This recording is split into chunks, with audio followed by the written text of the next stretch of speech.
আল্লাহ রাব্বুল আলামিন তাকওয়া অর্জনের কথা বলেছেন। তাকওয়া কি?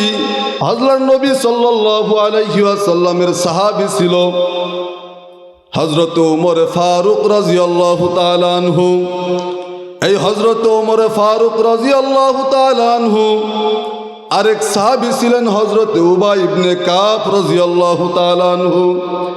এই হযরত উবাই ইবনে কাব রাদিয়াল্লাহু তাআলা আনহু সাহাবীদের মধ্যে খুব জ্ঞানী সাহাবী ছিলেন।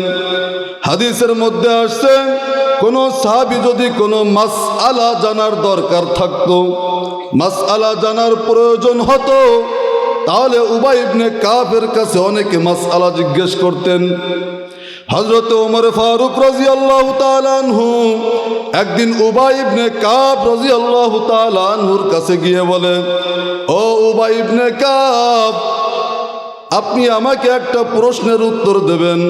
বলে, কি প্রশ্ন? বলে, তাকওয়া কি জিনিস? প্রশ্ন কি? তাকওয়া কি? তাকওয়া অর্থ কি? মা হুয়া তাকওয়া? তাকওয়া কি জিনিস? হযরত উবাই ইবনে কাব রাদিয়াল্লাহু তাআলা আনহু বলেন, ও আল্লাহর নবীর সাহাবী হযরত ওমর, তুমি আগে আমাকে একটা প্রশ্নের উত্তর দাও। কি প্রশ্ন? বলে, দুনিয়াতে তোমার সামনে কি এমন কোন রাস্তা বেঁধেছে? কেমন রাস্তা? এমন কোন রাস্তা কি তোমার সামনে বেঁধেছে কিনা যে রাস্তার দুই পাশে কাঁটা যুক্ত গাছ, আর এই দুই পাশে কাঁটাওয়ালা গাছের মাঝখান দিয়ে রাস্তা, আর ওই রাস্তার উপরে ওই কাঁটারদার গাছ থেকে শুকনা কাঁটার ডাল পড়ে আছে। তোমার জীবনে কি এমন কোন রাস্তা বেঁধেছে কিনা? হযরত ওমর ফারুক রাদিয়াল্লাহু তাআলা আনহু বলেন, নাম, হ্যাঁ, আমার সামনে এমন রাস্তা বেঁধেছে। বলে, তুমি যখন এই রাস্তা দিয়ে চলো, এই কাঁটাধার রাস্তা দিয়ে যখন তুমি হাঁটো, তাহলে তুমি কেমনে হাঁটো? কিভাবে হাঁটো? কেমনে চলো এই রাস্তা দিয়ে? হযরত ওমর ফারুক রাদিয়াল্লাহু তাআলা আনহু বলেন, আমি যখন কাঁটাযুক্ত রাস্তা দিয়ে যাই, তখন আমি দুইটা জিনিস খুব সাবধানতার সাথে চলি, দুইটা জিনিস খুব খেয়াল করি। কি খেয়াল করো? বলো, যখন আমি ওই রাস্তা দিয়ে যাই, তখন রাস্তায় পড়ে থাকা কোনো কাঁটার ডাল যেন আমার শরীরে না লাগে। আমার শরীরে লেগে আমার শরীর যেন কোথাও ছুলে না যায়, ছেঁচড়ায় না যায়, এজন্য আমি আমার শরীরকে খুব সেভ করি। আর দ্বিতীয়ত, কাঁটাযুক্ত রাস্তার উপর দিয়ে যখন আমি হাঁটি, তখন এমন জায়গায় আমি পা ফেলাই, খুব দেখে দেখে বেছে বেছে পা ফেলাই, যেইখানে কাঁটা নেই, খালি জায়গা দেখে দেখে আমি সাবধানতার সাথে হাঁটি।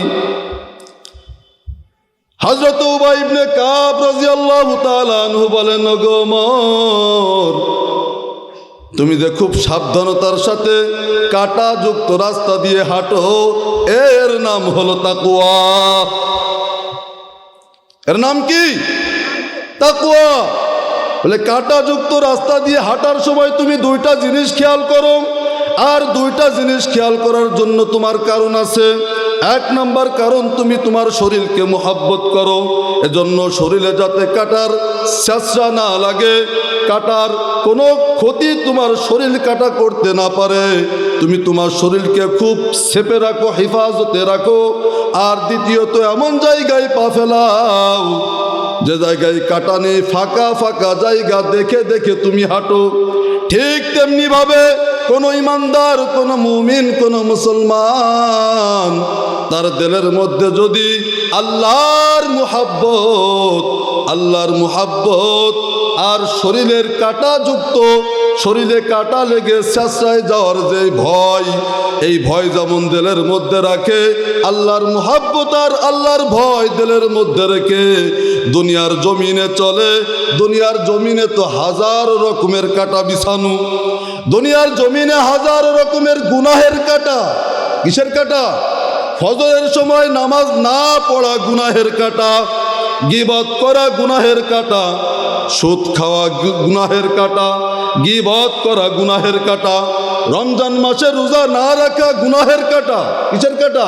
কোন ইমানদার যদি দুনিয়াতে তার দিলের মধ্যে আল্লাহ তাআলার মুহাব্বত আর ভয়, এই দুইটা জিনিস রেখে দুনিয়াতে পা টিপে টিপে চলে, দুনিয়াতে খুব সতর্ক হয়ে চলে, বলে গুনাহ যেখানে সেখানে পা না, গুনাহ ছাড়া পা, কাঁটাদার রাস্তায় ঠিক যেমনি ভাবে চলে, ঠিক কোন ইমানদার কোন মুসলমান যদি দুনিয়াতে গুনাহ মুক্ত ভাবে চলে, ওই লোকটাকেই বলা হয় তাকওয়াওয়ালা মুত্তাকি। ইমানদারকে বিশেষ একটি গুণ, যেই গুণ ইমানদারের কতটা জরুরি, এই নিয়ে একটু আলোচনা আপনাদেরকে নিয়ে।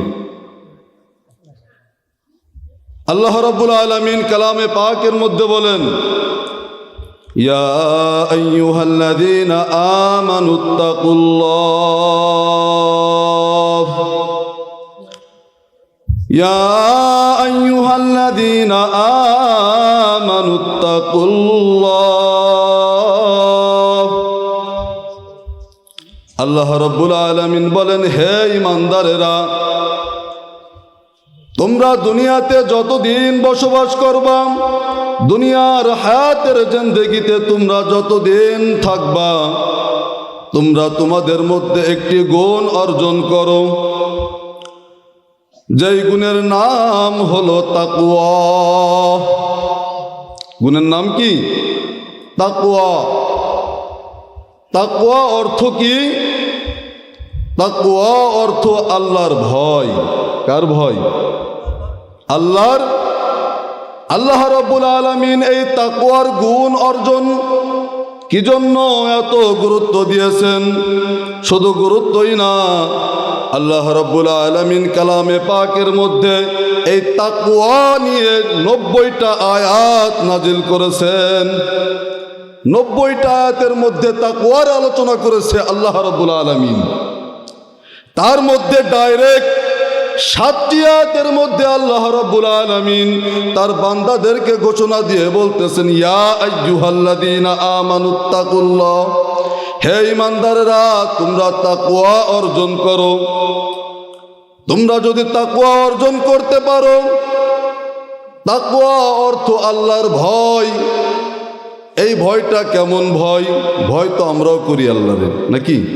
সবাই ভয় করি না? আল্লাহরে সবাই কি করি? ভয় করি। এই যে আমরা মুখ দিয়ে ভয় করি, এই ভয়টা সবাই একচাইটে ভয় করি, এজন্য তাকওয়া কি তা বুঝি না, এজন্য একচাইটে ভয় করি। তাকওয়ার অর্থ যদি বুঝতাম তাহলে একচাইটে ভয়ের কথা বলতাম না। আল্লাহ রাব্বুল আলামিন তাকওয়া অর্জনের কথা বলেছেন। তাকওয়া কি? আল্লাহর নবী সাল্লাল্লাহু আলাইহি ওয়াসাল্লামের সাহাবী ছিল হযরত ওমর ফারুক রাদিয়াল্লাহু তাআলা আনহু। এই হযরত ওমর ফারুক রাদিয়াল্লাহু তাআলা আনহু আরেক সাহাবী ছিলেন হযরত উবাই ইবনে কাব রাদিয়াল্লাহু তাআলা আনহু। এই হযরত উবাই ইবনে কাব রাদিয়াল্লাহু তাআলা আনহু সাহাবীদের মধ্যে খুব জ্ঞানী সাহাবী ছিলেন। হাদিসের মধ্যে আসছে, কোন সাহাবী যদি কোনো মাসআলা জানার দরকার থাকতো, মাসআলা জানার প্রয়োজন হতো, তাহলে উবাই ইবনে কাবের কাছে অনেকে মাসআলা জিজ্ঞেস করতেন। হযরত ওমর ফারুক রাদিয়াল্লাহু তাআলা আনহু একদিন উবাই ইবনে কাব রাদিয়াল্লাহু তাআলা আনহুর কাছে গিয়ে বলে, ও উবাই ইবনে কাব, আপনি আমাকে একটা প্রশ্নের উত্তর দেবেন। বলে, কি প্রশ্ন? বলে, তাকওয়া কি জিনিস? প্রশ্ন কি? তাকওয়া কি? তাকওয়া অর্থ কি? মা হুয়া তাকওয়া? তাকওয়া কি জিনিস? হযরত উবাই ইবনে কাব রাদিয়াল্লাহু তাআলা আনহু বলেন, ও আল্লাহর নবীর সাহাবী হযরত ওমর, তুমি আগে আমাকে একটা প্রশ্নের উত্তর দাও। কি প্রশ্ন? বলে, দুনিয়াতে তোমার সামনে কি এমন কোন রাস্তা বেঁধেছে? কেমন রাস্তা? এমন কোন রাস্তা কি তোমার সামনে বেঁধেছে কিনা যে রাস্তার দুই পাশে কাঁটাযুক্ত গাছ, আর এই দুই পাশে কাঁটাওয়ালা গাছের মাঝখান দিয়ে রাস্তা, আর ওই রাস্তার উপরে ওই কাঁটারদার গাছ থেকে শুকনা কাঁটার ডাল পড়ে আছে। তোমার জীবনে কি এমন কোন রাস্তা বেঁধেছে কিনা? হযরত ওমর ফারুক রাদিয়াল্লাহু তাআলা আনহু বলেন, নাম, হ্যাঁ, আমার সামনে এমন রাস্তা বেঁধেছে।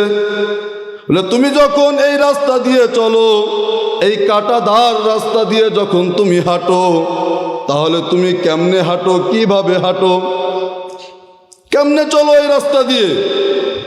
হযরত ওমর ফারুক রাদিয়াল্লাহু তাআলা আনহু বলেন, আমি যখন কাঁটাযুক্ত রাস্তা দিয়ে যাই, তখন আমি দুইটা জিনিস খুব সাবধানতার সাথে চলি, দুইটা জিনিস খুব খেয়াল করি। কি খেয়াল করো?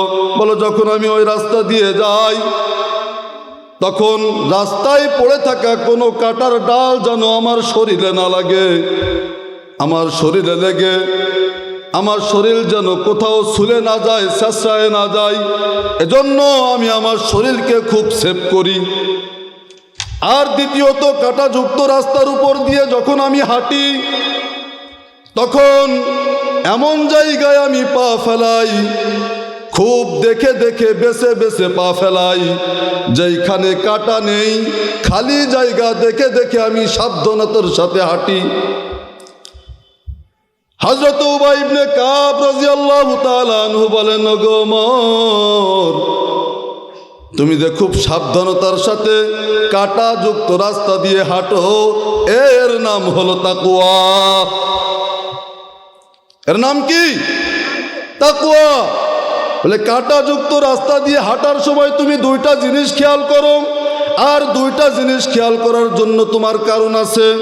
এক নম্বর কারণ, তুমি তোমার শরীরকে মোহাব্বত করো, এজন্য শরীরে যাতে কাঁটার ছেঁচড়া না লাগে, কাঁটার কোনো ক্ষতি তোমার শরীর কাটা করতে না পারে, তুমি তোমার শরীরকে খুব সেপে রাখো, হেফাজতে রাখো। আর দ্বিতীয়ত, এমন জায়গায় পা ফেলাও যে জায়গায় কাঁটা নেই, ফাঁকা ফাঁকা জায়গা দেখে দেখে তুমি হাঁটো। ঠিক তেমনি ভাবে কোনো ইমানদার, কোনো মুমিন, কোনো মুসলমান, তার দিলের মধ্যে যদি আল্লাহর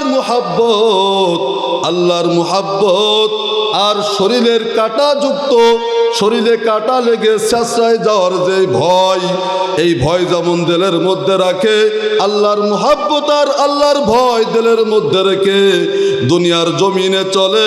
দুনিয়ার জমিনে তো হাজার রকমের কাঁটা বিছানো, দুনিয়ার জমিনে হাজার রকমের গুনাহের কাঁটা।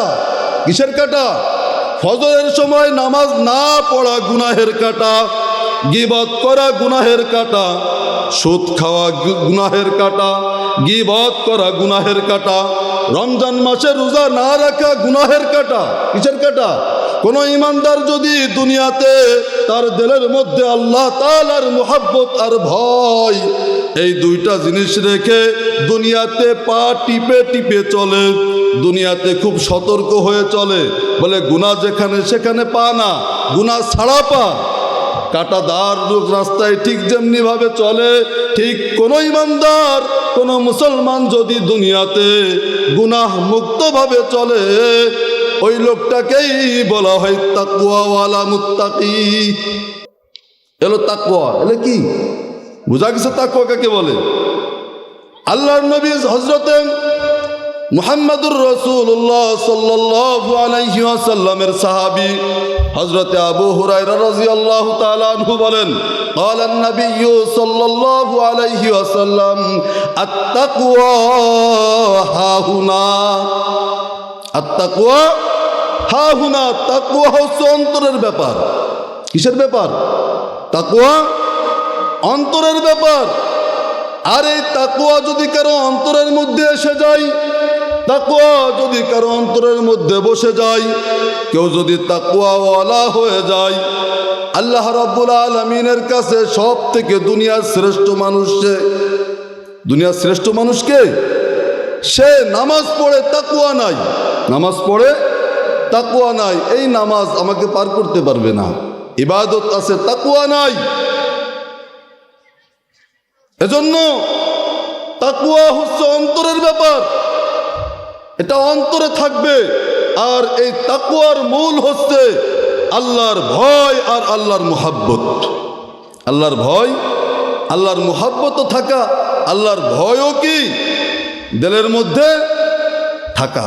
আল্লাহর ভয়ও যদি আমার মধ্যে না থাকে, তাহলে তো আমাকে দুনিয়ার যেই কাঁটাদার রাস্তা রয়েছে, দুনিয়ায় যে গুনাহের রাস্তা রয়েছে, এই গুনাহ আমাকে বাঁচাইতে পারবে না। এজন্য প্রত্যেকটা ইমানদারের জন্য আল্লাহ রাব্বুল আলামিন বলেন, ইমানদার যারা হয়েছো, তোমাদের দিলের মধ্যে, অন্তরের মধ্যে তাকওয়া অর্জন করো, তাকওয়া ফিট করো। বলে কেমন তাকওয়া? দুনিয়াতে যদি আমি গুনাহ করেই ফেলি, তো এই গুনাহের কারণে শাস্তি পাওয়া লাগবে, এই শাস্তির ভয় দিলের মধ্যে রাখা। শাস্তির ভয় কি? বলে নামাজ না পড়লে, নামাজ না পড়ার জন্য আমাকে কোটি কোটি বছর জাহান্নামের আগুনে থাকা লাগবে, এই জাহান্নামে আগুনের ভয় আমার দিলের মধ্যে রাখা। এর নাম তাকওয়া। এর নাম কি? তাকওয়া। দিলের মধ্যে ভয় রাখা, জাহান্নামের আগুনের ভয়। বলেন তো, দুনিয়ার আগুন আমরা ভয় পাই না? পাই কি পাই না? দুনিয়ার আগুন দেখে আমরা ভয় পাই? আচ্ছা, কেউ কি ইচ্ছা করে আগুনের স্বাদ কেমন, আগুনের তেজ কতটুকু, এই পরীক্ষা করার জন্য কেউ আগুনে ঝাঁপ দিয়েছে আজও পর্যন্ত? কে দেয় না? ভয়ে। কিসে? তার মানে আগুনের কি আছে? ভয় আছে।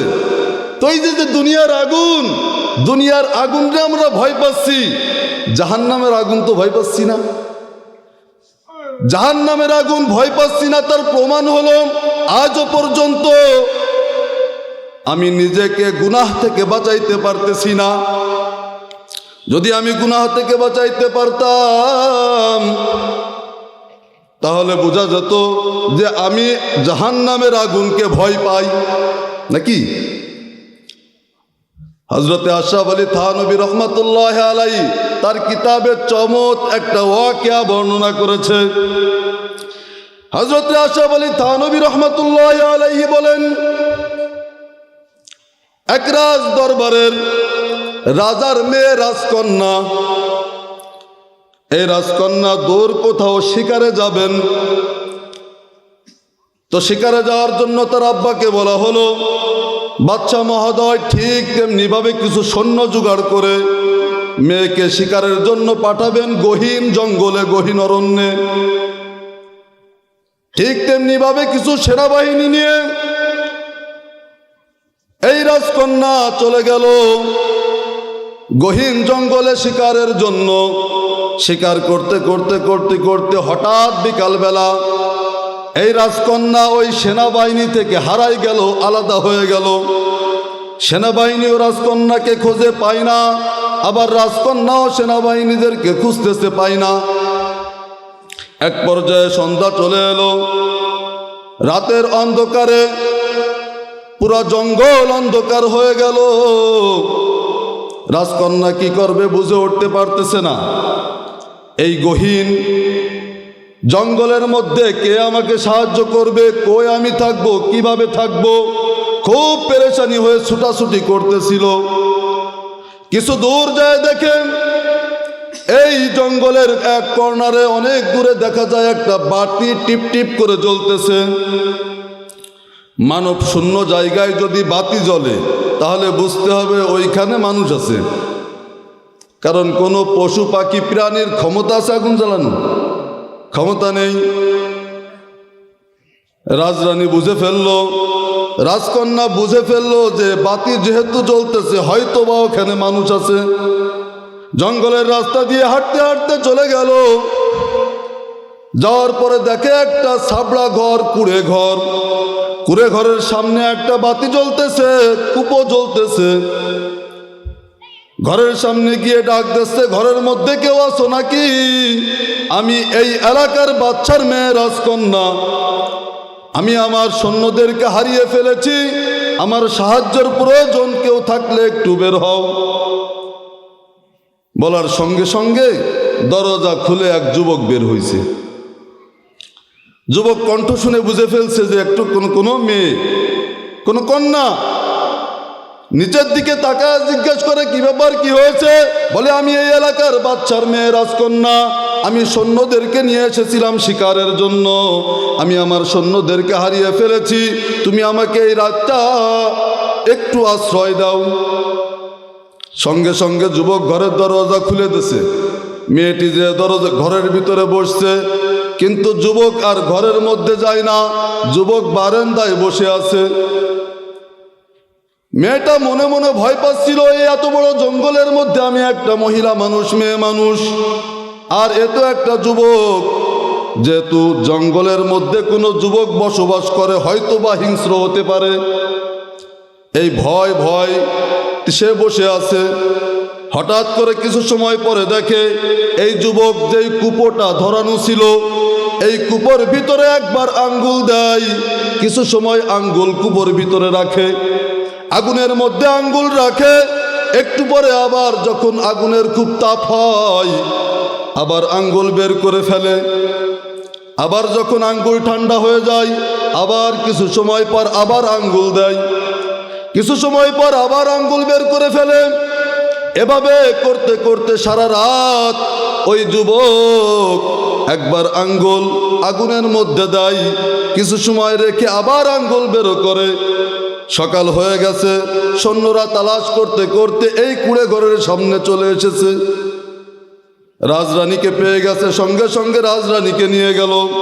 নেওয়ার পরে বাচ্চাকে যে বলতেছে, আব্বাজান, আমি গতকালকে সন্ধ্যায় হারিয়ে গিয়েছিলাম, বিকালে হারিয়ে গিয়েছিলাম। আমি এক যুবকের কুঁড়ে ঘরে আশ্রয় নিয়েছিলাম।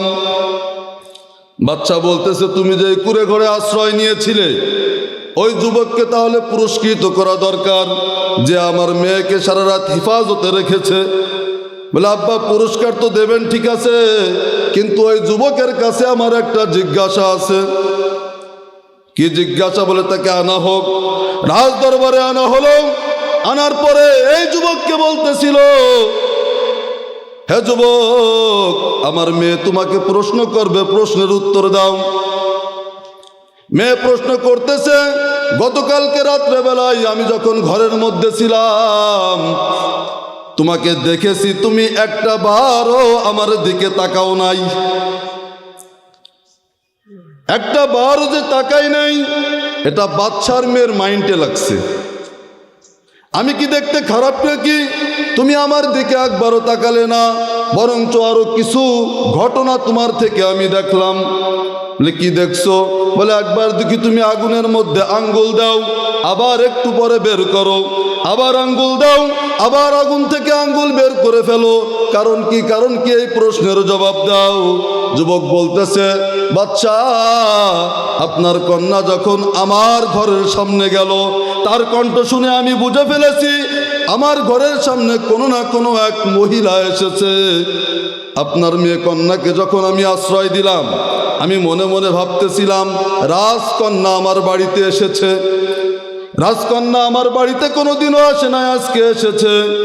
রাজকন্যাকে একবার হলেও দেখব, কিন্তু আমি দেখতে চাইলে কি হবে? আমার মালিক আমাকে দেখার বৈধতা দেয় নাই। আমার মালিক আমাকে দেখার বৈধতা দেয় নাই। কুল্লিল মুমিনিনা ইয়াগুদ্দু মিন আবসারিহিন। আল্লাহ তাআলা বলেন, হে মুমিনগণ, তোমরা তোমাদের চক্ষুকে অবনত করো। আল্লাহ তাআলা আমাকে দেখার বৈধতা দেয় নাই, কিন্তু যখন আমি বারান্দায় বসেছিলাম, মনে মনে আমার মধ্যে সংকল্পনা জাগতেছিল যে হারে রাজকন্যা আমার বাড়িতে এসেছে, একবার রাজকন্যার দিকে তাকাই, দেখি রাজকন্যার চেহারা কেমন।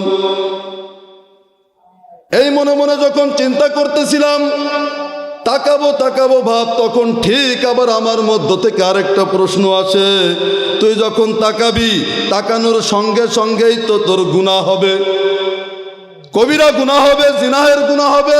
এই গুনাহের কারণে তোকে কিয়ামতের দিন আগুনে শাস্তি খাওয়া লাগবে। তুই যদি আগুনে শাস্তি খাইতে পারিস, সহ্য করতে পারিস, তাহলে তাকা।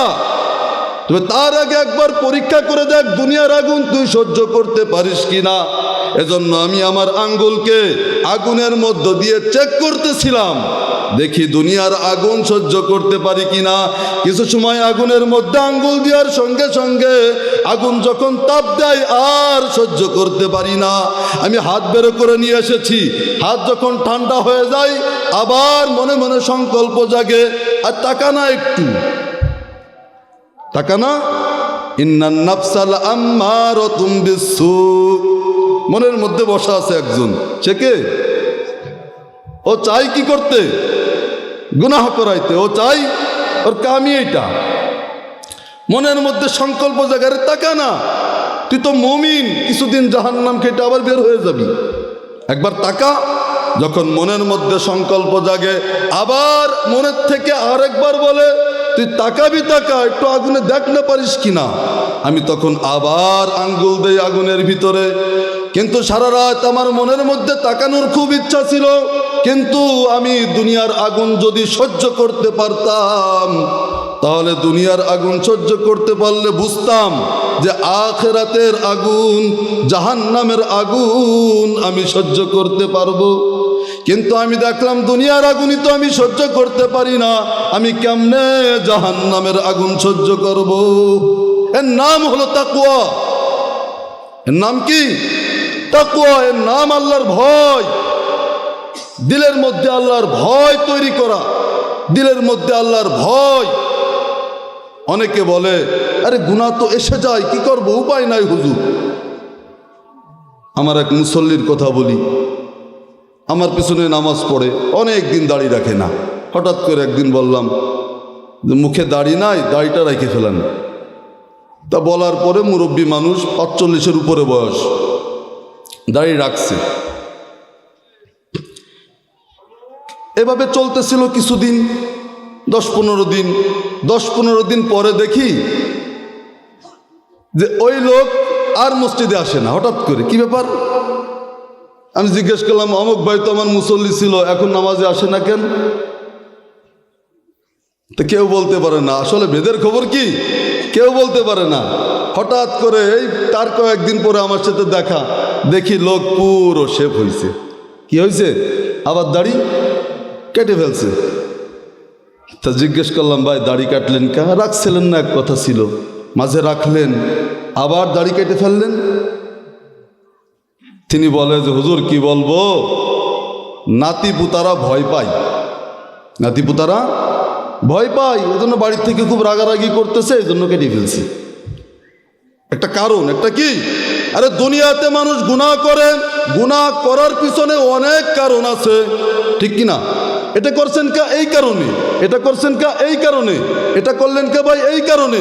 দুনিয়াতে মানুষ গুনাহ করে অনেক কারণ আছে, কিন্তু গুনাহ ছাড়ার জন্য কোনো কারণের প্রয়োজন নাই। গুনাহ ছাড়ার জন্য কারণ একটাই, আমার আল্লাহ নিষেধ করেছে। আমার আল্লাহ নিষেধ করেছেন, আমার আল্লাহ যা করতে বলেছেন এটাই করা, আল্লাহ যেটা নিষেধ করেছেন ওটা না করা। একটাই কারণ, আর কোনো কারণের দরকার নেই। এজন্য আল্লাহর ভয়, আল্লাহর ভয় দিলের মধ্যে থাকলে দুনিয়ার যত গুনাহ সামনে আসুক আল্লাহ তাআলা তার পথ বের করে দেবেন। আল্লাহ রাব্বুল আলামিন বলেন, ওয়ামাইয়াত্তাকিল্লাহ ইয়াজআল লাহু মাখরাজা ওয়া ইয়ারযুকহু মিন হাইতু লা ইয়াহতাসিব। আল্লাহ রাব্বুল আলামিন বলেন, তোমার দিলের মধ্যে যদি আল্লাহর ভয় ঢোকে, কি ঢোকে? আল্লাহর ভয় ঢোকে। তুমি দেখতেছো আমার রাস্তা নেই, কিন্তু তোমার দিলের মধ্যে যদি আল্লাহর ভয় থাকে, ওই রাস্তা বের করে দেওয়ার দায়িত্ব কার? কার দায়িত্ব? আল্লাহর রাস্তা বের করে দেওয়ার দায়িত্ব হযরতে ইউসুফ আলাইহিস সালাতু ওয়াস সালামকে জুলাইখা একটা নয়, দুইটা নয়, 7টা দরজার মধ্যে বন্দী করছিল। কটা দরজা? আরো আজব বিষয়, 7টা দরজার মধ্যে যে বন্দী করেছিল, 7টা দরজায় বাইরে থেকে তালা মারা, ভিতর থেকে না। কোন দিক থেকে? বাহিরের থেকে তালা মারা। সাতটা দরওয়াজার ভিতরে বন্দি করেছে। বন্দি করার পরে জুলাইখা বলতেছে, আমি তো তোমার জন্য পাগল, আজ তুমি কোথায় যাবা? আজ তো তুমি কোনোভাবেই ছাড় পাবা না।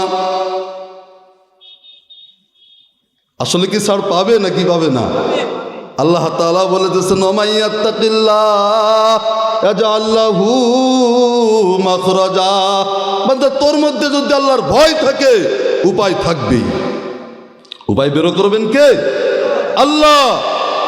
ইউসুফ আলাইহিমুস সালাতু ওয়াস সালামকে যখন আটকাইছে, ইউসুফ আলাইহিমুস সালাতু ওয়াস সালাম বলেন, ইন্নী আখাফুল্লাহ।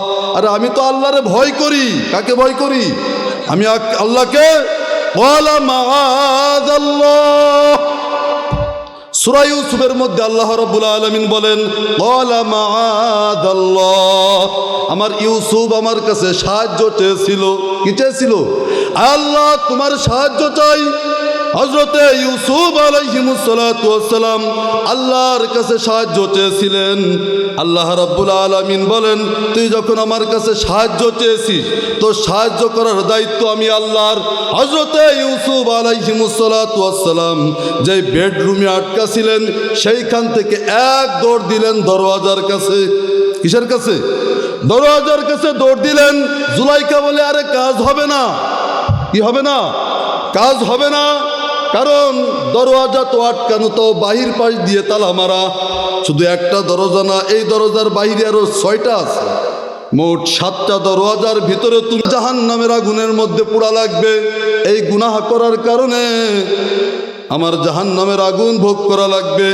এই ভয় দিলের মধ্যে নিয়ে দুনিয়াতে চলা, যার মধ্যে এই ভয় চলে আসবে, আল্লাহ তাআলা বলেন, ফামানিত্তাকা ওয়া আসলাহা ফালা খাউফুন আলাইহিম ওয়ালা হুম ইয়াহজানুন। আরে বান্দা, তোর মধ্যে যদি আমি আল্লাহর ভয় থাকে, কার ভয় থাকে? আমি আল্লাহর ভয় থাকে, আর দুনিয়াতে যদি তুই তোর আমলকে সংশোধন করতে পারিস। কিকে সংশোধন? আমলকে সংশোধন করতে পারিস, ফালা খাউফুন আলাইহিম ওয়ালা হুম ইয়াহজানুন। তোর দুনিয়াতেও কোনো পেরেশানি হবে না, আখিরাতেও কোনো পেরেশানি হবে না। দুনিয়াতেও তোর কোনো ভয় থাকবে না, আখিরাতেও তোর কোনো ভয় থাকবে না। কে বলেছেন? আমাদের কাজ কি? আল্লাহর ভয় দিলের মধ্যে নিয়ে আমলকে সংশোধন করে চলা। এটা কার দায়িত্ব? আমাদের দায়িত্ব। আমরা যদি দুনিয়াতে আল্লাহর ভয় দিলের মধ্যে নিয়ে আমলকে সংশোধন করে চলতে পারি, আল্লাহ বলতেছেন কি বুঝেন? কার কথা? আল্লাহ বলতেছেন, তোর দুনিয়াতে কোনো ভয় হবে না, দুনিয়াতেও ভয় হবে না, আখিরাতেও ভয় হবে না। দুনিয়াতেও কোনো পেরেশানি থাকবে না, আখিরাতেও কোনো পেরেশানি থাকবে না। আমরা তো দুনিয়ার ভয়েই বেশি গুনাহ করি নাকি? এজন্যই দুনিয়ার ভয়ে গুনাহ করি। আমাদের মধ্যে এই বুঝ আজও আসে না যে আমি যদি এই কাজ আল্লাহর হুকুম অনুযায়ী করি, দুনিয়ার কেউ আমাকে ঠেকাইতে পারবে না। এই ইয়াকিন আমাদের ভিতরে নাই। কি নাই? ইয়াকিন আমাদের ভিতরে নাই। এজন্য তাকওয়ার গুণ আমাদের অর্জন করা দরকার কিনা? দরকার কিনা? পিছনের যেই গুনাহগুলো হয়ে গেছে, এই গুনাহের জন্য আল্লাহর কাছে বেশি বেশি তওবা করা। কি করা? তওবা করা। আল্লাহ রাব্বুল আলামিনের কাছে তওবা করা। আল্লাহ রাব্বুল আলামিন দুনিয়াতে আমাদের জন্য তওবার দরওয়াজা খুলে রেখেছেন। এই তওবা বেশি বেশি আল্লাহ তাআলার কাছে তওবা করা। কারণ কি? বলে আল্লাহ তাআলা তো শুধু কঠোরতাই না, কঠোর এটা শুধুমাত্র বিচারকের ক্ষেত্রে খাটে। কার ক্ষেত্রে? কার ক্ষেত্রে খাটে? বিচারকের ক্ষেত্রে কঠোর খাটে। বুঝেন কথা? কঠোর শব্দটা বিচারকের ক্ষেত্রে খাটে, বিচারকের ক্ষেত্রে কিন্তু দয়ালু খাটে না। খাটে নাকি? আল্লাহ তো বলতেছেন আমি কহার। আল্লাহ কি বলতেছেন? আমি কহার। আবার অন্য জায়গায় আল্লাহ বলতেছেন আমি রহমান। কিয়ামতের দিনের বিচারের মালিক হবে কে? বিচার করবেন কে? আল্লাহ যে বলতেছেন আমি কহার, কঠোর, আবার আল্লাহ বলতেছেন আমি রহমান, দয়ালু। আল্লাহ আরেক জায়গায় বলতেছেন মালিক ইয়াউমিদ্দিন। আল্লাহ কি বলতেছেন? মালিক ইয়াউমিদ্দিন। আরে আমি তো ওই দিনের শুধু বিচারের মালিক নয়, আমি তো শুধু বিচারক হব না, আমি ওই বিচার দিনের মালিক হয়ে উঠব। বিচার দিনের মালিক হয়ে উঠবেন, বিচারক হবেন না। কারণ বিচারকের একটা সীমানা আছে, এর উপরে উনি যাইতে পারেন না। নাকি বাংলাদেশের প্রধান বিচারপতি সব করতে পারে ইচ্ছা করলি? পারে না। একটা দেওয়া আছে, সীমানা দেওয়া আছে। ঠিক তেমনিভাবে আল্লাহ রাব্বুল আলামিন বলেন আমি তো বিচারক নই, আমি তো মালিক ইয়াউমিদ্দিন। আমি কখনো কাহার হব, কখনো রহমান হব, কখনো রহিম হব। এভাবে করে আমি আমার এক এক নাম প্রকাশ করব। আল্লাহ রাব্বুল আলামিন কিয়ামতের দিন বান্দাকে কখনো কখনো শাস্তির জন্য পাঠাবেন, আবার কখনো কখনো ওসিলা দিয়েও মাফ করে দেবেন। কি করে দেবেন? দুই কালেমাওয়ালা বান্দাকে আল্লাহ রসুল সাল্লাল্লাহু আলাইহি ওয়াসাল্লাম বলেন কিয়ামতের দিন দুই কালেমাওয়ালা বান্দাকে আল্লাহ রাব্বুল আলামিন বলবেন জাহান্নামের দিকে যাও। কোন দিকে যাও? হিসাব নিকাশের পরে দেখা যাবে এদের আমল নামায় কোনো নেকি নাই, নেক আমল নাই। তখন বলা হবে জাহান্নামের দিকে যাও। জাহান্নামের দিকে যেতে থাকবে। দুজনই কালেমাওয়ালা, কিওয়ালা? ইমানদার। কিন্তু নেক আমল না থাকার কারণে দুজনকেই জাহান্নামের দিকে দিয়ে দেবেন। দুজন জাহান্নামের দিকে হাঁটতে থাকবে। দুজনের মধ্যে একজন মাঝে মাঝে ফিরে ফিরে পিছনের দিকে তাকাবেন। আল্লাহ রসুল বলেন একজন পিছনের দিকে বারে বারে খালি তাকাবেন। কি করবেন? তাকাবেন। আল্লাহ তাআলা ডাক দিয়ে বলেন আরে গোলাম, কিরে তুই মাঝে মাঝে পিছনের দিকে তাকাস কেন? তুই ফিরে ফিরে তাকাস কেন? আল্লাহ রাব্বুল আলামিন তাকে বলতে থাকবেন পিছনের দিকে তাকাস কেন? এই বান্দা বলতে থাকবে, বুঝেন, এদিক খেয়াল করেন। ওই বান্দা বলতে থাকবেন ওগো আল্লাহ, দুনিয়াতে আলেমদের মুখে শুনেছি তোমার নাম নাকি রহমান। তোমার নাম কি? রহমান। তোমার আরশে আজিম যে আরশ আছে, এই আরশের উপরে একটা লেখা আছে। কি লেখা আছে? ক্বালান নাবিয়্যু সাল্লাল্লাহু আলাইহি ওয়াসাল্লাম ক্বালাল্লাহু আযজা ওয়া জাল্লা সাবাকাত রাহমাতি আলা গযাবি, সাবাকাত রাহমাতি আলা গযাবি। তোমার রাগের চাইতে নাকি তোমার রহমত অনেক বেশি। সুবহানাল্লাহ বলেন না? তোমার রাগের চাইতে নাকি তোমার রহমত অনেক বেশি। ওগো আল্লাহ, পিছনের দিকে তাকায় দেখতেছিলাম তোমার রাগটা একটু কমে তোমার রহমত বেশি হয়েছে কিনা। ওগো আল্লাহ, তোমার রহমতের দিকে একটু তাকাচ্ছিলাম, দেখতেছিলাম তোমার গুসা একটু কমছে কিনা, তোমার রহমত একটু বাড়ছে কিনা। আল্লাহ রাব্বুল আলামিন বলবেন হে বান্দা, দুনিয়াতে তো নেক কিছুই নিয়ে আসতে পারিস নাই। আজকে কিয়ামতের ময়দানে তুই যে আমার রহমতের উপরে ঈমান এনেছিস, এই গুণের কারণে তোকে বিনা হিসাবে জান্নাত দিয়া দিলাম। আল্লাহ রাব্বুল আলামিন বলেন ওয়াবতাগু ইলাইহিল ওয়াসিলা। কিয়ামতের দিন আমি আল্লাহ বান্দার ওসিলা তালাশ করব। কি তালাশ করবে? ওসিলা তালাশ করব। বিনা হিসাবে একজনকে জান্নাত দিয়ে দেওয়া হবে। থাকলো আর একজন, ও আর পিছনের দিকে তাকাবে না, ও সোজা হাঁটতেছে। কোন জায়গায়? সোজা হাঁটতেছেন। হাঁটতে হাঁটতে হাঁটতে হাঁটতে কোন পর্যন্ত গেছে? একেবারে জাহান্নামের দরওয়াজার কাছে চলে গেছে। জাহান্নামের দরজার কাছে গেছে, কিন্তু আল্লাহর অবস্থা তখন রহমান। আল্লাহর অবস্থা কি? দয়ালু আল্লাহ। তখন আল্লাহ কি? দয়ালু। আল্লাহ ফেরেশতাদেরকে বলবে ফেরেশতারা ফেলাস না, দাঁড়া। বলে কেন আল্লাহ, কি হয়েছে? বলে একটু কথা বলে নেই। ওরে ডাক দিয়ে বলবে কিরে, তোর সাথের জন তো পিছনের দিকে বারে বারে তাকালো, আমার রহমতের আশা করলো। আমার রহমতের আশা করার কারণে তাকে আমি এই একটা গুণের কারণে জান্নাত দিয়া দিলাম। তোর কি আমার রহমতের পরে আশা নাই? ও বলতে থাকবে, ওগো মালিক, দুনিয়াতে তো তুমি অনেক হুকুম করেছিলে, নামাজের হুকুম করেছিলে, নামাজ পড়ি নেই, রোজার হুকুম করেছিলে, রোজা রাখি নেই, হজ করতে বলেছিলে, হজও করি নেই, জাকাত আদায় করতে বলেছিলে, তাও তো ঠিকমতো করি নেই। দুনিয়াতে তোমার কোনো হুকুম মানতে পারি নাই। আজকে হাসরের ময়দানে তুমি একটা হুকুম করেছো। কি হুকুম? বলে তুই জাহান্নামী। তুই কি? আল্লাহ তুমি তো একটা হুকুম করেছো, আজকে যদি তোমার এই হুকুমটা আমি সঠিক মতো পালন না করি, আমি যে তোমার বান্দা এর তো কোনো দলিল আমার কাছে থাকে না। আল্লাহ এই জন্য তোমার হুকুম পালনার্থে যাচ্ছি।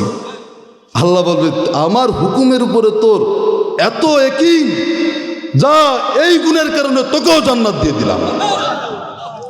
আল্লাহ রাব্বুল আলামিন বলেন, রহমান, আমি তো অত্যন্ত দয়ালু। বান্দা তোমার গুনাহ হয়ে গেছে, তুমি আমার কাছে ক্ষমা চাও। দিলের মধ্যে আমি আল্লাহর ভয়, আমি আল্লাহর মুহাব্বত দিলের মধ্যে এনে আমি মালিকের কাছে যদি তুমি তওবা করতে পারো, আমি মালিকের কাছে যদি তুমি তওবা করতে পারো, আমি মালিক তোমার তওবা কবুল করে তোমাকে জান্নাতি বানাইয়া দেব। আল্লাহর কাছে তওবা করার দরকার আছে না নাই? কার কাছে যাবো? আল্লাহর কাছে যাবো। কার কাছে? এর সময় তো আল্লাহ দিয়ে দিছে, লা তাখুযহু সিনাতু ওয়ালা নাউম। এই আয়াতের তাফসিরের মধ্যে মুফাসসিরিনে ইকরাম কয়েকটা কারণ উল্লেখ করে বলতেছেন, আল্লাহ কেন রাত্রে ঘুমান না? আল্লাহর তো ঘুম নেই, আল্লাহর তন্দ্রা নেই, আল্লাহ কোনো ঝিমও আসে না, আল্লাহ কেন ঘুমান না? ওনারা কয়েকটা কারণ উল্লেখ করেছেন আল্লাহ কেন ঘুমান না। তার একটা কারণ হলো, আল্লাহ দুনিয়ার বান্দাদেরকে বুঝাইতে চাই আমার নাম হলো রহমান, আমার দয়ায় আমারে ঘুমাইতে দেয় না। আমার কি? আমার দয়ায় আমারে। আরে বান্দা, গভীর রাত্রে যদি তুই অসুস্থ হয়ে পড়িস, কে তোরে শেফা দেবে? আমি যদি আল্লাহ ঘুমাইয়া যাই, কে তোকে শেফা দেবে? এজন্যই তো আমি আল্লাহ ঘুমাই না। তোর গুনাহ বেশি হয়ে গেছে, মানুষের সামনে তুই আমার কাছে লজ্জিত হতে পারছিস না। তুই গভীর রাত্রে আমার কাছে গোপনে গোপনে লজ্জিত হ। এই লজ্জিত হওয়ার জন্য, আমি তোর তওবাকে কবুল করার জন্যই তো আমি আল্লাহ ঘুমাই না। আশরাফ আলী থানভী রহমতুল্লাহ আলাইহি তার কিতাবের মধ্যে লেখে, ভারতবর্ষের এক হিন্দু লোক, এই হিন্দু লোকের একটা মেয়ে ছিল। তার মেয়ের জন্ম থেকে একটা রোগ ছিল, রোগ হচ্ছে পেটে ব্যথার রোগ। ও জামানায় তদানীন্তন সময়ে উন্নত কোনো চিকিৎসা ছিল না, হেকিম ছিল, কবিরাজ। আগে জামানায় তাই ছিল না, কবিরাজ ছিল। তিনার মেয়ের পেটের ব্যথা, যখন মাঝে মাঝে পেটে ব্যথা চাতে সহ্য করতে পারে না, ওষুধ খেলে আবার ঠিক হয়ে যায়, কিন্তু একবারে ভালো হয় না। একবারে জন্ম থেকে এই রোগটা চলতেছিল, মেয়ে বড় হয়ে গেছে। হঠাৎ করে গভীর রজনীতে একদিন এই মেয়ের পেটের ব্যথা শুরু হয়েছে, কিন্তু অন্য দিনের পেটের ব্যথা আর আজকের পেটের ব্যথা একটু আলাদা। অন্য সময় সহ্য করার মতো ব্যথা হয়, কিন্তু আজকে এই গভীর রজনীতে তার মেয়ের পেটের ব্যথা এত বেশি হয়েছে যে কোনোভাবেই সহ্য করতে পারতেছে না। এই মেয়ে, যুবতী মেয়ে, সে তার মাটিতে পড়ে গড়াগড়ি করতেছে, কারণ ব্যথার যন্ত্রণার উপরে কোনো যন্ত্রণা নাই, নাকি? এর উপরে আর ব্যাধি নাই, ব্যথার উপরে ব্যাধি নাই। এত জোরে ব্যথা শুরু হয়েছে, গোড়াগড়ি করতেছে। হিন্দু ভদ্রলোক, তার পিতা হয়েছে, আর সহ্য করতে পারতেছে না। কি করবে এখন? এই গভীর রজনীতে কই যাবে, কার কাছে যাবে? পাশের গ্রামে এক কবিরাজ ছিল, হাকিম ছিল। এই হিন্দু ভদ্রলোক এই গভীর রজনীতে হেকিমের কাছে গিয়ে বলতেছেন, ও হেকিম, ও ডাক্তার ভাই। দরজা খুলছে, বলে আমার মেয়ের পেটের ব্যথা চলছে অনেক, আমার মেয়ের খুব পেটের ব্যথা শুরু হয়েছে, একটু চলেন আমার বাড়িতে, আমার মেয়েকে একটু ট্রিটমেন্ট দেবেন। ওই কবিরাজ বলে, ভাই এই গভীর রাত্রে আমি কারো বাড়ি যাই না, আমি যেতে পারবো না, তুমি চলে যাও, সকাল হলে আমি তোমার বাড়িতে যাব। অনেক অনুরোধ করলো, কিন্তু কবিরাজ কোনোভাবে রাজি হচ্ছিল না। এই হিন্দু লোক কি করবে, চলে গেল। এদিকে বাড়িতেও তো যাইতে পারতেছে না, কারণ বাড়ির মধ্যে, ঘরের মধ্যে তার মেয়ের ছটপটানি সে সহ্য করতে পারবে না। কই যাবে চিন্তা করলো, চিন্তা মাথায় আসলো যে ডাক্তার যখন ফেরত দেশে যায়, দেখি আমি আমার ভগবানের কাছে যাই। সে তার মন্দিরের মধ্যে তার ভগবানের কাছে চলে গেল। ভগবানের সামনে কিছু খাবার দইময় চিড়ে মিড়ে দিয়া ভগবানকে ডাক দিয়ে বলতেছিল, ভগবান আমার মেয়ের খুব পেটের ব্যথা শুরু হয়েছে, ডাক্তারের কাছে গিয়েছিলাম, ডাক্তার ফেরত দিয়েছে, তুমি আমার মেয়ের পেটের ব্যথা ভালো করে দাও। এই বলতেছিল আর কাঁদতেছিল। ভগবানের ক্ষমতা আছে, খায়ও না, কথাও কয় না, খায়ও না। অনেক সময় ডাকাডাকি করতেছিল, কোনো কাজ হচ্ছিল না। এক পর্যায়ে মাথায় এত রাগ হয়ে গেছে, সঙ্গে সঙ্গে ওই মূর্তি মাথার উপরে উঠে একটা আষাঢ় মারছে। আষাঢ় মারার সঙ্গে সঙ্গে মূর্তি ভেঙে গুঁড়া গুঁড়া হয়ে গেল। এখন নিজের ভগবানকে গুঁড়া গুঁড়া করে ফেলছে, নিজের মধ্যে অনুতপ্ততা এসছে। কি করলাম, রাগ হচ্ছিল, ঠিক আছে, ভগবানকে ভেঙে ফেললাম, একটু অনুতপ্ত হচ্ছে। অনুতপ্ত হয়ে এখন কি করবে, কই যাবে? অনেক সময় বসে থাকার পরে মাথার মধ্যে চিন্তা আসলো, আরে আমরা যদি কোনো বিপদে পড়ে যাই, আমরা তো আমাদের ভগবানের কাছে আসি, আর মুসলমান যদি কোনো বিপদে পড়ে যায়, মুসলমান তো তার খুদার কাছে যায়। মুসলমান কার কাছে যায়? কার কাছে? বলে মুসলমান তো তার খুদার কাছে যায়। যাই দেখি একবার মুসলমানের খুদার কাছে। মুসলমানের খুদা কই থাকে? বলে মসজিদে থাকে। হিন্দুদের ধারণা কই থাকে? মসজিদে থাকে। পাশের এক মসজিদের মধ্যে চলে গেছে। যাওয়ার পরে মসজিদের বারান্দার সামনে দাঁড়াইছে, মনে মনে চিন্তা করতেছে, মুসলমান যখন মসজিদের মধ্যে ঢোকে তো অজু বানাই ঢোকে, আমি তো অজু পারি না, কি করব? কোনো রকম মুখ হাত পা একটু ধুইছে। ধোয়ার পরে মসজিদের মধ্যে বারান্দার মধ্যে ঢুকছে। ঢোকার পরে বারান্দার এক কর্নারে বসিয়া দুই হাত উপরের দিকে উঠাইয়া হিন্দু ভদ্রলোক বলতেছিল, ও মুসলমানের খুদা, আমার মেয়ের পেটের ব্যথা শুরু হয়েছে, গিয়েছিলাম ডাক্তারের কাছে, ডাক্তারও আমাকে ফেরত দিয়েছে। নিজের ভগবানের কাছে গিয়েছিলাম, ভগবান কিছু কয়ও না খায়ও না। এসেছি তোমার কাছে, তুমি যদি সত্যিকারে মুসলমানের খুদা হয়ে থাকো, তুমি আমার মেয়ের পেটের ব্যথা ভালো কইরা দাও। বলতেছিল আর কাঁদতেছিল। কিছু সময়ের মধ্যে গায়েব থেকে আওয়াজ আসছে। ওই লোকের কানের মধ্যে একটা আওয়াজ আসতেছে, এ হিন্দু লোক, তুই তো আসতে দেরি করে ফেলছিস। সুবহানাল্লাহ বলেন না? তুই তো আসতে দেরি করে ফেলেছিস। বলে কেন? বলে তোর জন্যই তো প্রতি রাত্রে আমি শেষ আসমানে আসি। কোথায় আছে? তোর জন্যই তো শেষ আসমানে আমি আসি। শেষ আসমানে এসে তোকে ডাকতে থাকি, আলা বিল মুস্তাগফিরিন ফাআগফিরলা, আলা বিল মুস্তারজিকিন ফাআরজুকালা, আলা বিল মুবতালান ফাহুয়াফিয়ালা, আলা কাযা আলা কাযা হাত্তা ইয়াতলু আল ফজর। বলে শেষ আসমানে এসে আমি দুনিয়ার বান্দা তোদেরকে ডাকতে থাকি আর বলতে থাকি, এ কার গুনাহ হয়েছে, আমার কাছে গুনাহ ক্ষমা চা, আমি আল্লাহ তোর গুনাহ জিন্দেগির সমস্ত গুনাহ ক্ষমা করে দেব। কে অসুস্থ আছিস, আমার কাছে শেফা চা, আমি তোর শেফা কি করে দেব? মাফ করে দেব। এভাবে আল্লাহ রাব্বুল আলামিন ফজর পর্যন্ত ডাকতে থাকেন। বান্দাকে বলে, তোকে তো প্রতিদিন রাত্রে আমি ডাকি, তুই তো আসতে দেরি করে ফেলেছিস, যা যা বাড়িতে গিয়ে ডাক, তোর মেয়ের পেটের ব্যথা আমি আজীবনের জন্য ভালো করে দিছি। এই শব্দ কানে শোনার সঙ্গে সঙ্গে এই হিন্দু লোক দৌড় শুরু করেছে বাড়ির দিকে। আশরাফ আলী থানভী রহমতুল্লাহি আলাইহি লেখেন, বাড়িতে যখন গেছে দরজায় যখন কড়া নাড়ছে, একটা কড়া নাড়ার সঙ্গে সঙ্গে তার মেয়ে দরজা খুলছে।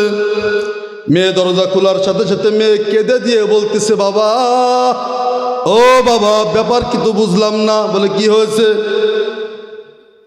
বলে দুনিয়াতে তো কত ডাক্তার দেখাইছো, কত কবিরাজ দেখাইছো, কিন্তু জীবনে কোনোদিনও আমার পেটের ব্যথা একেবারে ভালো হয় নাই। কিছুক্ষণ আগেই আমার কাছে মনে হচ্ছিল কে যেন আমার আগুনের মধ্যে পানি ঢালিয়া দেছে। আব্বা, আমার পেটের ব্যথা একটুও নাই। পিতা কান্দে আর বলে, মা গো, আজকে তো আসল খুদার কাছে গেছিলাম, আজকে আসল ডাক্তারের কাছে গেছিলাম। বলে ক্যা? বলে হ্যাঁ মা, মুসলমানের খুদা এই হচ্ছে আসল খুদা। ওই খুদাই তোর পেট কি করছে? ভালো করে দেছে। মেয়েতে বলে, বাবা চলো চলো, বাকি জিন্দেগি ওই মুসলমানের খুদার ট্রিটমেন্ট হব, উনার ট্রিটমেন্ট হব, উনাকেই ডাক্তার মানব, চলো না। বলে মা, মেয়ে এবং পিতা দুজনেই গভীর রাত্রে মুসলমান হয়ে যায়। এজন্য আল্লাহ রাব্বুল আলামিন ডেকে ডেকে বলেন, হে বান্দা, তোর গুনাহ হয়ে গেছে, তুই আমার কাছে ক্ষমা চা। দিলের মধ্যে আমার ভয়, ইত্তাকুল্লাহ, আল্লাহর ভয় দিলের মধ্যে নিয়ে তুই আমি আল্লাহর কাছে তওবা কর, আমি আল্লাহ তার তওবা কবুল করব। এই যে তওবার ইত্তাকিল্লাহ, আল্লাহর ভয়, এই গুণ আল্লাহ বলতেছেন, ইয়া আইয়ুহাল্লাযীনা আমানুত্তাকুল্লাহ, হে ঈমানদারেরা, তোমরা তোমাদের মধ্যে আল্লাহর ভয় অর্জন করো। এই ভয়টা অর্জন হবে কিভাবে? আল্লাহ এরপরে বলতেছেন, কুনু মা'আস সাদিকিন, তোমরা সত্যবাদীদের সাথী হয়ে যাও। সুবহানাল্লাহ বলেন না? কাদের সাথী হয়ে যাও? আমাদের বাংলা ভাষায় একটা কথা আছে, সৎসঙ্গে স্বর্গবাস, অসৎসঙ্গে বলে ভালো মানুষের সঙ্গে চললে ভালো হওয়া যায়, তাকওয়াওয়ালার সাথে মিশলে তাকওয়াওয়ালা হওয়া যায়, আর চোরের সাথে মিশলে চোর হওয়া যায়, বিড়িখোরের সাথে মিশলে বিড়ি খাওয়া শেখা যায়। এজন্য আল্লাহ বলতেছেন, ইয়া আইয়ুহাল্লাযীনা আমানুত্তাকুল্লাহ ওয়া কুনু মা'আস সাদিকিন, হে ঈমানদারেরা, তোমরা তাকওয়ার গুণ অর্জন করো। এটা কিভাবে করবে? কুনু মা'আস সাদিকিন, তোমরা সত্যবাদীদের সাথী হয়ে যাও। পারবো তো ইনশাআল্লাহ? আল্লাহ তাআলা আমাদের সকলকে আল্লাহর মুহাব্বত আর আল্লাহর ভয় দিলের মধ্যে বসায় এই দুনিয়ার জমিনে গুনাহ থেকে বেঁচে থাকার তৌফিক দান করেন। আমিন। আগে আল্লাহ আমাকেও তৌফিক দান করেন, আপনাদের সকলকে তৌফিক দান করেন। আমিন। ওয়া আখিরু দাওয়ানা আনিল হামদুলিল্লাহি রাব্বিল আলামিন। আসসালামু আলাইকুম ওয়া রাহমাতুল্লাহি ওয়া বারাকাতুহু।